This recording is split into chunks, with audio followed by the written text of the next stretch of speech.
नमस्कार दोस्तों, स्वागत है आप सभी का जीके इंडिका पर। मैं सौरभ भारती आप सभी का हार्दिक स्वागत करता हूं। दोस्तों, राजस्थान और जेल प्रेरी के लिए हम लोग आपके लिए लेके आए हैं टेस्ट 20 सीरीज, जिसमें मैं डेली आपके लिए 20 क्वेश्चंस लेके आता हूं अलग अलग सब्जेक्ट्स के। दोस्तों, अगर इस साल नौकरी प्राप्त करने का आपका सपना है तो ये आपके लिए एक बहुत ही बेहतरीन टेस्ट सीरीज साबित होने वाली है, जो बिल्कुल फ्री में अवेलेबल है हमारे ऐप जीके इंडिका पर। दोस्तों, अभी जाइए प्ले स्टोर पर, वहां पे ऑरेंज कलर का लोगो देखकर जीके इंडिका ऐप को डाउनलोड करिए और आप क्विज सेक्शन में जाकर ये सारे टेस्ट आप फ्री में अभी यहां पर अटेम्प्ट दे सकते हैं। और दोस्तों, ये उसका वीडियो सॉल्यूशन है। आज दिन है 44वां और मैं आपके लिए राजस्थान भूगोल के टॉप 20 क्वेश्चन लेके अवेलेबल हूं। पहला क्वेश्चन है दोस्तों, राज्य के किस क्षेत्र में वर्षा की सर्वाधिक परिवर्तनशीलता मिलती है? परिवर्तनशीलता मतलब एक साल बारिश बहुत आ गई, दूसरे साल नहीं आई। तो दोस्तों, ये विशेषता है कहां की? मरुस्थलीय प्रदेश की। दोस्तों, मरुस्थलीय प्रदेश में क्या होता है, जैसे जैसलमेर, कभी आपसे पूछ ले तो राजस्थान का सर्वाधिक वर्षा परिवर्तनशीलता, या फिर इसको और लिख सकते हूं अनियमितता वाला जिला, अनियमितता वाला जिला। तो दोस्तों, इसका आंसर है जैसलमेर। इसका क्या आंसर है? जैसलमेर। ठीक है, तो ये बिल्कुल सही है आंसर। तो मरुस्थलीय प्रदेश में क्या है, देखो किसी साल बहुत अच्छी बारिश हो गई, किसी साल नहीं हुई, है ना, ऐसा चलता रहता है। तो ये इसका आंसर सही था। राज्य में मौसम विभाग की वेधशाला कहाँ स्थित है? दोस्तों, मौसम विभाग की वेधशाला जयपुर में स्थित है। अगर आपसे कभी पूछ ले कि राजस्थान में सौर वेधशाला कहाँ स्थित है, सोलर ऑब्जर्वेटरी कहाँ है, तो दोस्तों सौर वेधशाला हमारे यहाँ पर उदयपुर जिले में स्थित है ना। तो जरूर याद करिए, उदयपुर जिले में फतेहसागर झील में देश की पहली सौर वेधशाला थी ये। राजस्थान का अधिकांश क्षेत्र किस ताप कटिबंध में आता है? दोस्तों, इसका सही आंसर है उपोष्ण कटिबंध। आपने देखा होगा कि, है ना, हमारा 10 डिग्री से 10 डिग्री अक्षांशों के बीच में जो क्षेत्र है उसे हम कहते हैं उष्ण कटिबंध। फिर आप देखिए, लगभग 23.5 डिग्री से 35 डिग्री अक्षांशों के बीच का जो क्षेत्र है उसको हम कहते हैं उपोष्ण कटिबंध। और आपको पता होगा कि राजस्थान का जो विस्तार है वो 23 डिग्री 3 मिनट उत्तरी अक्षांश से 30 डिग्री 12 मिनट उत्तरी अक्षांशों के मध्य है, तो उपोष्ण कटिबंध हो जाएगा। राजस्थान के किस जिले में वर्षा का वार्षिक औसत 100 सेंटीमीटर से अधिक है? तो दोस्तों, ऐसा एक ही जिला है हमारे पास, कौन सा? झालावाड़। और अगर कभी आपसे पूछ ले सर्वाधिक वर्षा के दिन वाला जिला, अर्थात सर्वाधिक वर्षा के दिन कहां पर है, तो वो भी कौन सा जिला है? औसतन झालावाड़ में लगभग 40 दिन बारिश होती है। ठीक है, और झालावाड़ के बाद सेकंड नंबर पे बांसवाड़ा आता है। सेकंड नंबर पे कौन आता है? बांसवाड़ा, जहां पे लगभग कितने 38 दिन बारिश होती है। तो राजस्थान में सर्वाधिक औसत वार्षिक वर्षा वाला जिला भी कौन है? झालावाड़ है। 100 सेंटीमीटर से अधिक यहां पर बारिश होती है। नेक्स्ट देखिए, BWHW से क्या तात्पर्य है? दोस्तों, ये कोपेन का जलवायु विभाजन है, जिसमें इस W का मतलब होता है मरुस्थलीय। क्या होता है? मरुस्थलीय। तो शुष्क उष्ण कटिबंधीय मरुस्थलीय जलवायु प्रदेश, ये BWHW के अंतर्गत आता है। कोपेन के अनुसार राजस्थान के अर्ध शुष्क मरुस्थलीय प्रदेश किस जलवायु में, वहां पे कैसी जलवायु मिलती है? देखिए, कोपेन का जो जलवायु विभाजन है उसको अगर आप देखेंगे तो बिल्कुल ये वाला जो पश्चिमी भाग है, यहाँ पे कोपेन ने बताया BWHW, यहाँ वाला जो ये हिस्सा है ये बताया BSHW। अब यहाँ पे जो S है ना, यहाँ S दिखाता है स्टेपी। S क्या दिखाता है? स्टेपी। स्टेपी का मतलब होता है कांटेदार मरुस्थलीय वनस्पति, छोटे पत्तों वाली वनस्पति, उसे स्टेपी वनस्पति कहा जाता है। तो ये BSHW मरुस्थलीय अर्धशुष्क मरुस्थलीय प्रदेश, ये हमारा अर्धशुष्क मरुस्थलीय प्रदेश है। नेक्स्ट देखिए, थानवेट जलवायु विभाजन के अनुसार मरुद्भिद जलवायु का प्रतिनिधि कौन है? देखिए, थानवेट ने क्या किया कि तापमान और वाष्पन को अपने जलवायु विभाजन का आधार बनाया था। अब देखिए, थानवेट के अनुसार ये वाला जो हिस्सा है ये है EA-D, इसका प्रतिनिधि जिला था जैसलमेर, है ना।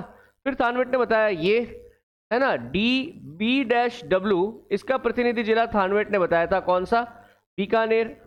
फिर थानवेट ने बनाया बीच वाला DA-W, इसका प्रतिनिधि जिला बनाया किसको? अजमेर को। और थानवेट ने सबसे नीचे वाला जो बनाया CA-W, इसका प्रतिनिधि जिला बनाया उसने डूंगरपुर को।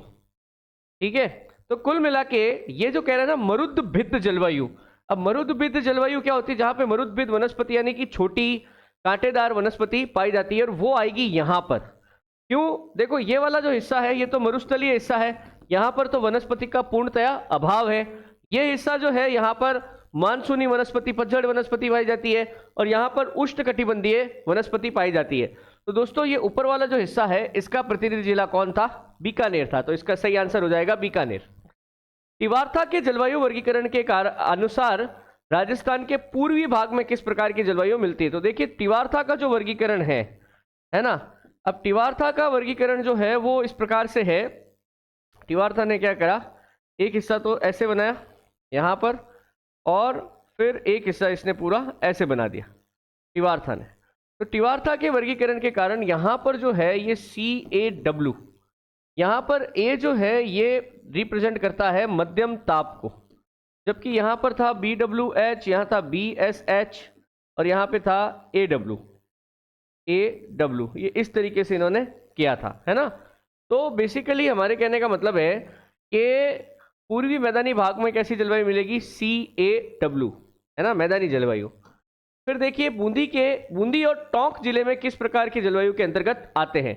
देखिए अगर आप बूंदी और टोंक की तरफ जाएंगे, है ना, तो ये जिले आते हैं बेसिकली यहाँ पर, ये बूंदी और यहाँ पे ऊपर टोंक, ये दोनों यहाँ पे आते हैं।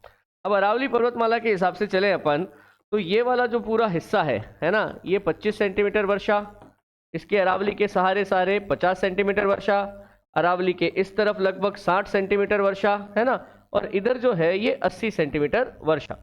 तो क्या है, ये हमारा है शुष्क जलवायु प्रदेश, ये हमारा है अर्ध शुष्क जलवायु प्रदेश, है ना। ये जो मैदानी भाग है ये हमारे हैं उप आर्द्र जलवायु प्रदेश, है ना, ये है आर्द्र जलवायु प्रदेश, और ये है अति आर्द्र जलवायु प्रदेश।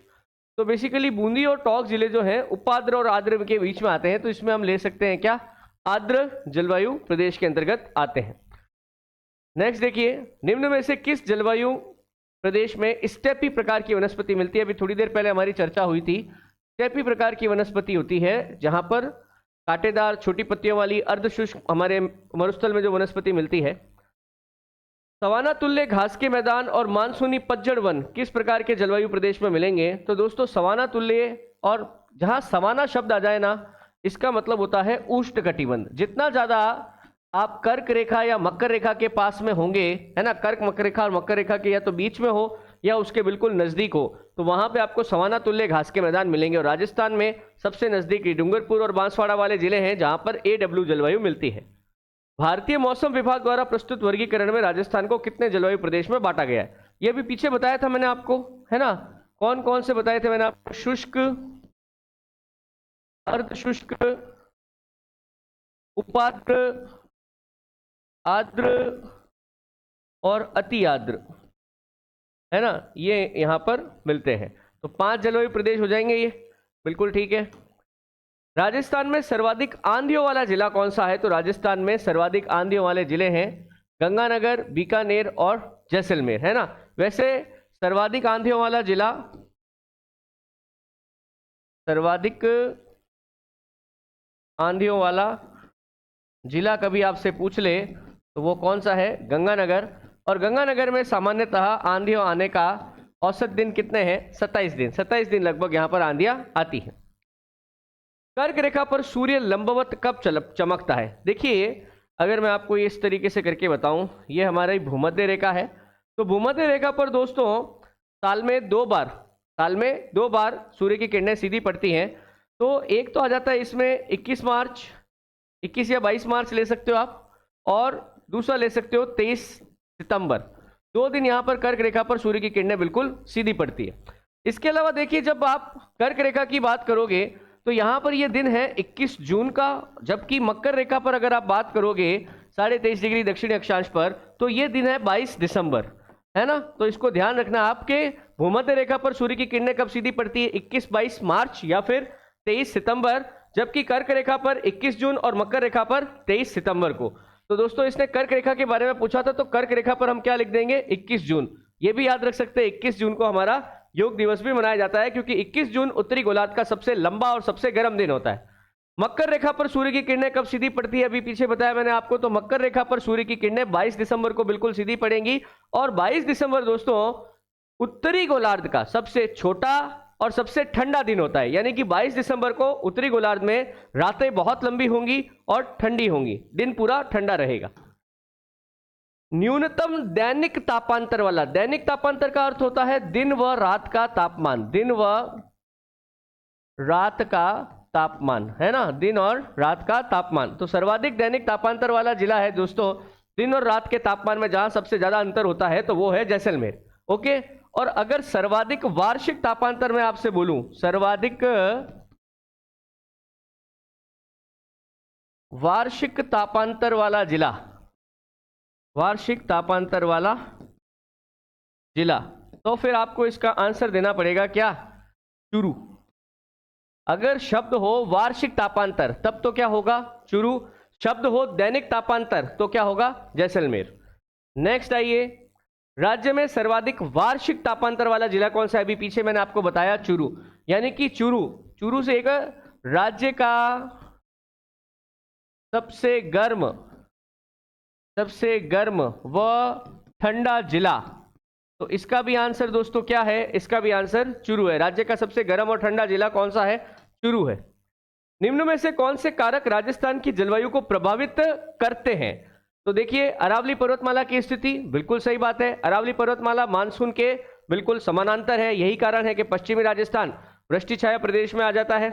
समुद्र तल से ऊंचाई, आबू पर्वत को देख लीजिए, समुद्र तल से ऊंचा है तो अपने आसपास के स्थानों के कंपैरेटिव में ठंडा रहता है। मृदा की संरचना, बिल्कुल मृदा के ऊपर सूर्य की किरणें टकराकर या तो वापस लौटती हैं या मृदा द्वारा अवशोषित होती है, इस वजह से भी तापमान प्रभावित होता है। तो यानी कि उपरोक्त सभी चीजें जो है राजस्थान की जलवायु को क्या करती हैं, प्रभावित करती हैं। नेक्स्ट देखिए, पूर्वी दिशा से चलने वाली हवाओं को क्या कहा जाता है। दोस्तों बेसिकली राजस्थान में क्या होता है, बंगाल की खाड़ी की तरफ से जो हवाएं आती हैं उनसे बारिश ज्यादा होती है कंपैरेटिवली अरब सागर के मामले में। अरब सागर से हमें कम बारिश मिलती है, जबकि बंगाल की खाड़ी से आने वाले में ज्यादा बारिश मिलती है। बंगाल की खाड़ी की हवाएं देखो पूर्व से आती हैं, तो बहुत लंबे समय से हमारे किसानों को और आम लोगों को पता है कि पूर्व से हवाएं जब चलती है, जिसे पूर्वाई कहा जाता है, वो बारिश लेके आती है। तो पूर्वाई की हवाएं, जो मानसूनी हवाएं हैं, उन्हें पूर्वाई कहा जाता है। वायु में आर्द्रता नापने वाला यंत्र क्या कहलाता है। दोस्तों वायु में आर्द्रता नापने वाला यंत्र हाइग्रोमीटर कहलाता है। हाइड्रो नहीं लिखेंगे यहाँ पे, हाइग्रोमीटर कहलाता है। बैरोमीटर वायु दाब को नापता है। रेन मीटर जो है ये वर्षा कितने सेंटीमीटर हुई उसको नापता है। दोस्तों ये हमारा आज का अंतिम प्रश्न था, उम्मीद करता हूं आपको पसंद आया होगा। दोस्तों अभी 75 दिन तक हम आपके लिए ये टेस्ट सीरीज लाते रहेंगे, विशेषकर कांस्टेबल पर मेरा फोकस है। जेल प्री का एग्जाम भी नजदीक है, मैं वादा करता हूं कि ये क्वेश्चंस आपके लिए बहुत रामबाण साबित होंगे, आप इन्हें जरूर अटेम्प्ट करिए। दोस्तों अगर आप इस क्वेश्चन पेपर को अटेम्प्ट करना चाहते हैं बिल्कुल मोबाइल के ऊपर फ्री में, अभी जाइए प्ले स्टोर पर जीके इंडिका ऐप को डाउनलोड करिए और वहां पर इसे दे दीजिए। करंट अफेयर्स का भी बहुत सारा मटेरियल वहां पे अवेलेबल है, तो दोस्तों अभी जाइए प्ले स्टोर पर जीके इंडिका को डाउनलोड करिए। दोस्तों वर्कशीट के लिए इतना ही, मिलूंगा कल से वापस एक नए टेस्ट पेपर के साथ, तब तक के लिए धन्यवाद। जय हिंद, जय भारत।